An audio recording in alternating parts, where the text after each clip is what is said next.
Welcome to Tasting Wine. I'm Haley. I'm Tote. Today we are tasting wine, and we have one that I'm excited about all of them. Oh, but I'm really excited about this. This one is Ruinart.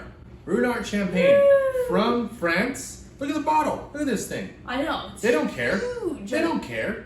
They don't say care. this bottle don't fit on your shelf. Yeah. We don't care. Won't fit in your normal wine rack. Yeah. There's no way. I have to take a shelf out in the wine fridge just to get this thing in there. Yeah, we actually did do that. Yeah.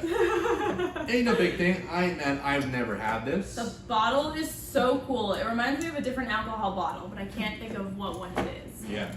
I don't. Almost like Goldschlager, kind of. Perfect. So this Blancs de Blancs is primarily Chardonnay. I may be wrong. Correct me if I'm wrong. But I know Blancs de Noir. White of white. White of white. I know Blancs de Noir will have like Pinot Noir in it. Right. Yeah. Because it'll be like white and red. Yeah, white and red potentially. Yeah. So, oh man. Ooh. So yeah, these guys have been around for a long time. Super long time. 1729. Woo. Okay, you gotta let it come Okay. to you. No. Shh. Okay. All right. I'm holding back. Wait. That was almost perfect when it first did the little. Look how tiny. Oh my god! I'm gonna like walk this up close. Look how small this is. Oh, Haley, look at the bubbles. Oh my gosh. Look at these bubbles. Oh wow.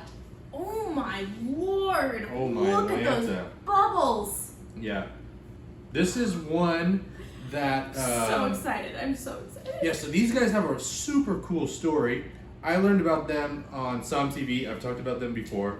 Some TV, not a sponsor or anything like that. Just generally enjoy what they're doing. Not sponsored yet. Not sponsored yet, but no, I generally enjoy what they're doing. And they did one where a guy talked about these guys, and so these guys started out as merchants in like the textile, like cloth and clothing and stuff like that, and they would give bottles of Ruinart champagne to like the people that bought their clothes and their cloth and stuff like that.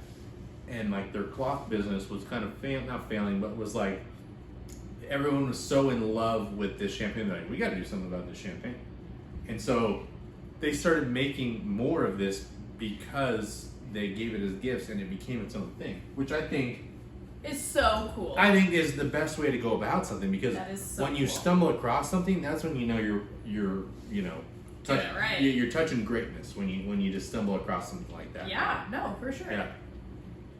Oh my I would say gosh. that the bubbles aren't as fine as you But- would see in like a Dom Perignon and stuff like See how that. they spiral though? But I would Yeah, call sorry. them small, medium. Yeah, so this isn't, I think like the Dom Perignon, like the vintage bubbles are very tight and small because of like real fine. Yeah, real fine because of like the aging process and things like that. It has something to do with the secondary fermentation. It's Yeah, like and, really and hanging onto the like, hanging blah, onto blah. the leads and things like that. But Well, it has to do with the yeast. yeah, but these are still pretty small. They're not as big as Montadon. No. Montadon has like bigger bubbles. Yeah, It's, this is small, like medium. it's got a fresh cheese smell. There's other stuff in there, and I don't know what it is yet, to be I don't honest. know. I'm gonna be honest. I'm not impressed with the smell. No, the smell is not like muted. It's just not. It is kind of muted though. It's almost like there's. Yeah. At first you start smelling it and you're kind of like, well, it doesn't really smell like anything. And then you get like this like light smell of like the brioche, the butter, the nut, like typical, like classical style champagne, or classic method, I guess, of champagne. So, I just tried this. I'm going to let you try it, and then I'm going to say what I got to say. Oh, okay. All right. I see. Well, I don't want to say it before you try it. I don't want to poison your thoughts. I think it's too cold. Immediately when I tried it, I was like, it's too cold. It's too cold. Yeah. So, yeah, we're going to have to let this wait. We'll let this wait. We'll come back. Yeah. Has to warm up. Yeah. So this has warmed up, I would say, significantly. I mean, Yeah. it's still like chilled, but. And we drank that glass like while it warmed up. Mhm. I think it was too cold. It was probably at like 40 degrees. Because I took it out of the wine fridge, I put it in the freezer. Because a lot of champagnes, they say drink at like 40, 42. So I'd rather try it there and like know where to go. You know what I mean? Kind of tasted like skunked PBO. All right. I don't think it's like skunk PBR, but No, when it was too cold. Like, Yeah, when it was now too that it's cold. warmed up, of course. yeah, now it's Way like better. it's like these. It's got like this cheese with like this honey crisp apple. Yeah. I would say It's honeycomb. honeycomb. And There then you go. green apples. Yeah. You think green apples? I think green apples, like Granny Smith. I don't know if I'm just wanting it to be this, but I almost get like a little bit like caramel, like if you put caramel on a green apple. You know, when you get those at like holiday time, Oh, yeah. you know, it's like a candied apple. Yeah, like a candied apple. Yeah, like a candied apple. I mean, yeah, so this definitely, probably, I don't know what temperature this is, but I would guess this is probably around 55 or 60 degrees. Yeah. Yeah.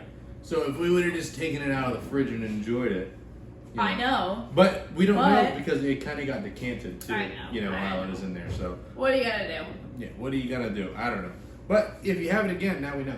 But the smell is so much better. It's not like that muted, kind of like watered down, nothing sort of sense. Yeah, no, this is, Flavor is good. This is not skunked PBR anymore. no, this has definitely come around. This is, I mean, these guys are so cool. I mean, they used to sell like clothing and cloth.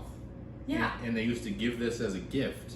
And now it's like one of the top champagnes in the world. What do you get on the taste? I get a lot of that like candied apple and like honeysuckle and green apple. I would say that the smell is pretty Yeah. much the same as the Yeah, taste. it's about the same as the taste. I would say pretty much exactly the same. Maybe just like a little bit of like cantaloupe in there. Ah, Smidge. cantaloupe. I can see the cantaloupe. Yeah. Yeah, so these guys are from Reims, which is the capital of Champagne or capital of France. I think it's the Capital of Champagne. capital. It's Paris is the capital of France. Paris is the, but this is like the town in Champagne. Like Yeah, that's the town to be. One of the OG towns, yeah. But yeah, no, this, I don't know. I love it, but at the price, How much is it? it's like $75. Okay, $75. It's Would you $75. buy it again? Oh, I would buy it again for sure. And I don't want to knock on them. I think it's like super unique in what it is. Mm-hmm. And I think it's like I think it has its place. You know what I mean? But at $75, it's like it's drawing a lot of thunder. You know? I understand. At $75, I could get 2 bottles of Moet, or I could get half a bottle of Dom Perignon. I could get a mini bottle. You know? Yeah. I'm not saying this is bad. I'm just saying it's like super unique for what it is. I think that I would agree. I think that Yeah. I would get maybe another bottle. I don't think that Yeah. like recently we've stocked up on a ton of 2008 Dom, and I don't think that we would do that for this.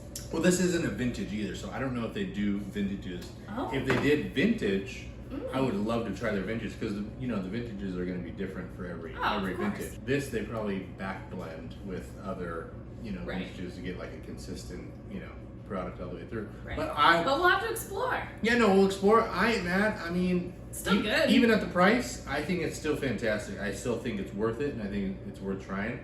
And I don't have anything else to say. I think if you like a champagne that is kind of like a mixture between the like toasted like brioche Yeah. and butter and all that, plus like a little bit of like citrus and kind of fruit forward, having like that blend, I think that this would be the champagne for you. This is a champagne for you. And look them up. They got a super cool story.